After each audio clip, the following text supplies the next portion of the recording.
Dans le monde moderne, nous comparons sans arrêt le temps à l'argent. Au cours du dernier siècle, les progrès dans la technologie des télécommunications et des transports nous ont permis d'économiser beaucoup de temps. Ironiquement, nous nous retrouvons plus occupés que jamais.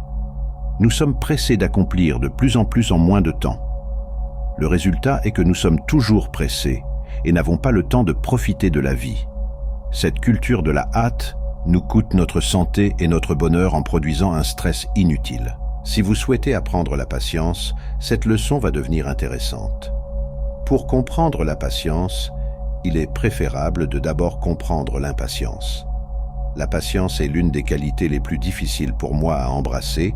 Le troisième principe du taoïsme met l'accent sur le cycle de la vie. Notant que la nature ne se presse pas, pourtant tout est accompli. Le taoïsme souligne le modèle de 24 heures du jour et de la nuit, les 4 saisons, printemps, été, automne, hiver, et le cycle de vie de la naissance à la mort. Cette approche cyclique est importante à rappeler lorsque les choses deviennent mouvementées. L'impatience signifie que vous êtes en mouvement et que vous ne prêtez pas attention à ce qui vous entoure. Être impatient, c'est aller à contre-courant et être constamment décalé. Le problème avec la patience, c'est qu'elle n'est pas une définition statique.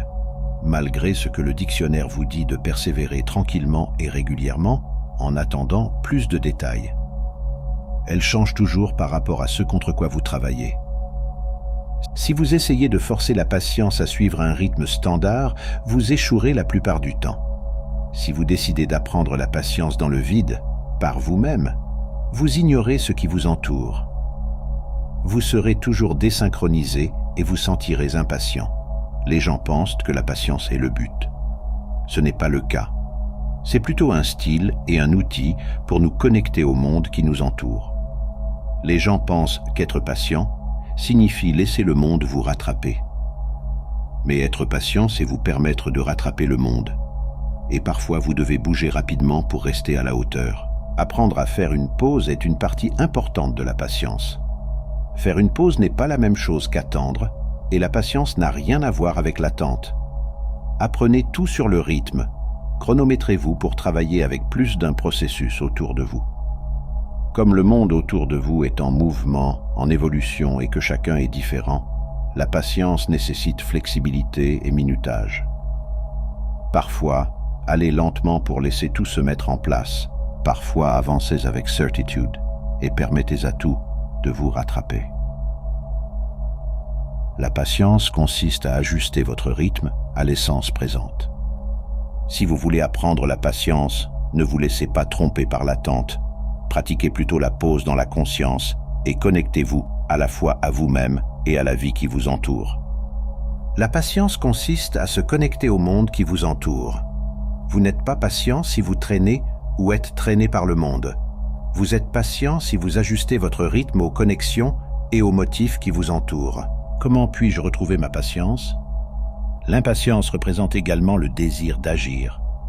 L'impatience représente le potentiel accumulé à l'intérieur d'une personne, essayant de la pousser vers un endroit plus naturel.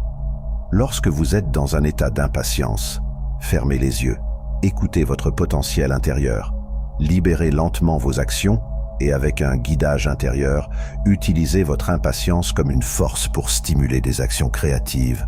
Commencez par de petits pas. Si vos actions sont interrompues par des influences extérieures, abandonnez ces petites actions et essayez différentes actions, ne forcez pas. Si vos actions dévient, alors vous poussez trop fort et réduisez l'intensité de vos actions. Cependant, une fois que vos actions plus petites sont soutenues par des événements extérieurs ou qu'elles progressent de manière ininterrompue et correcte, ajoutez plus d'énergie à ces actions en utilisant un soutien externe supplémentaire.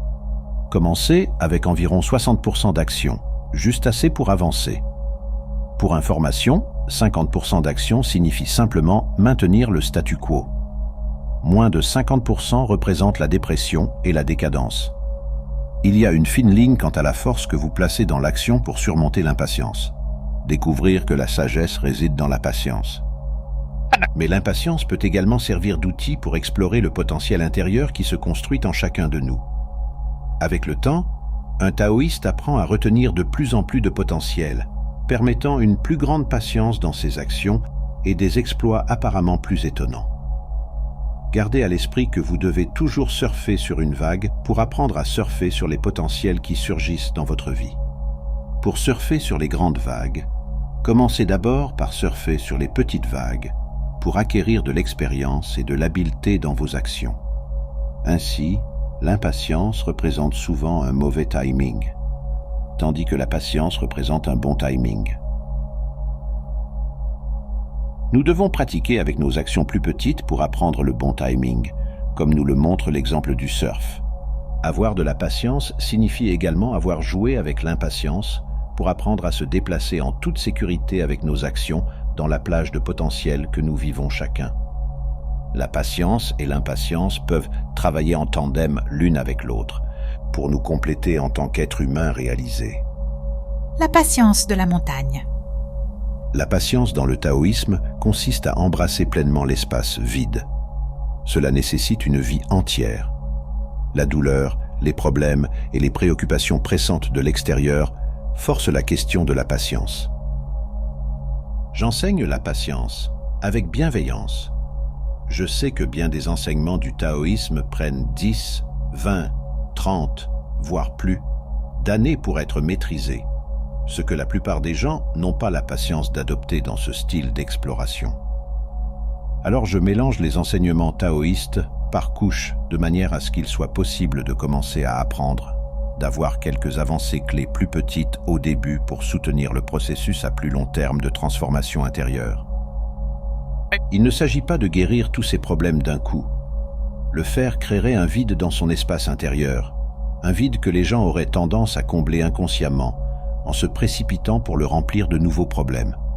Avoir une guérison miraculeuse, avoir une solution magique, faire disparaître toutes les douleurs et les aspérités de la vie, d'un coup signifierait ne pas vivre vraiment ou pleinement sa vie. La patience consiste à vous permettre de travailler sur plusieurs aspects de la vie à la fois. Ne forcez pas une seule solution pour tout dans la vie. Il est très facile dans la culture moderne, notre culture impatiente, de médicamenter ou de suivre les autres de cette manière, téléviser sa vie. C'est un choix qui élimine la vue de l'étendue de votre vie. Tous les taoïstes vivent sur la montagne, et cette montagne, c'est votre vie.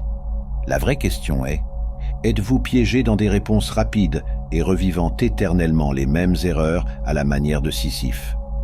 Ou avez-vous la patience d'explorer la vie pour la vivre et l'accomplir avec votre exploration dans l'émerveillement? À partir de ce point, il est possible de donner à la conversation de nombreuses directions intéressantes.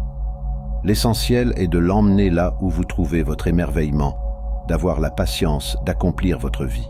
Enfin, certaines personnes peuvent penser que parce que notre vie est la montagne, cela signifie que le tour de magie est de vivre au sommet ou près du sommet de la montagne, et non en dessous. Ce n'est pas le cas.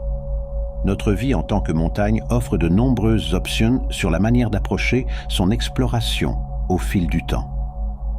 Pour certains, il s'agit de l'ascension. Pour certains, il s'agit de la vue. Pour certains, il s'agit littéralement d'être la montagne. Pour certains, il s'agit de l'érosion, du lâcher-prise. Pour certains, c'est un volcan de colère. En fonction de l'endroit où vous êtes, vous expérimentez une partie différente de cette montagne. Pour certains, il s'agit des tempêtes qui balayent les flancs. Pour certains, il s'agit d'être au-dessus des nuages de l'attachement et de l'illusion. Dans les parties ultérieures de la pratique, il s'agit d'être la montagne à chaque instant, à chaque endroit de l'expérience. Dans les parties ultérieures de la pratique, c'est quelque chose d'autre encore. Nous sommes tous de la montagne. Ce que signifie la patience, c'est être capable d'explorer cette montagne de la vie avec plus d'une approche et avec plénitude. Prendre également le temps de se reposer ou parfois de faire une pause, puis changer la façon dont nous nous déplaçons autour de notre montagne de la vie. C'est une sorte d'amour, n'est-ce pas? Comment la tasse tient le thé? Comment la chaise se tient robuste et carrée? Comment le sol reçoit les dessous des chaussures ou des orteils? Comment les semelles des pieds savent où elles sont censées être? J'ai réfléchi à la patience des choses ordinaires, comment les vêtements. attendent respectueusement dans les placards, et le savon sèche silencieusement dans le plat, et les serviettes boivent l'humidité de la peau du dos, et la belle répétition des escaliers. Et qu'y a-t-il de plus généreux qu'une fenêtre?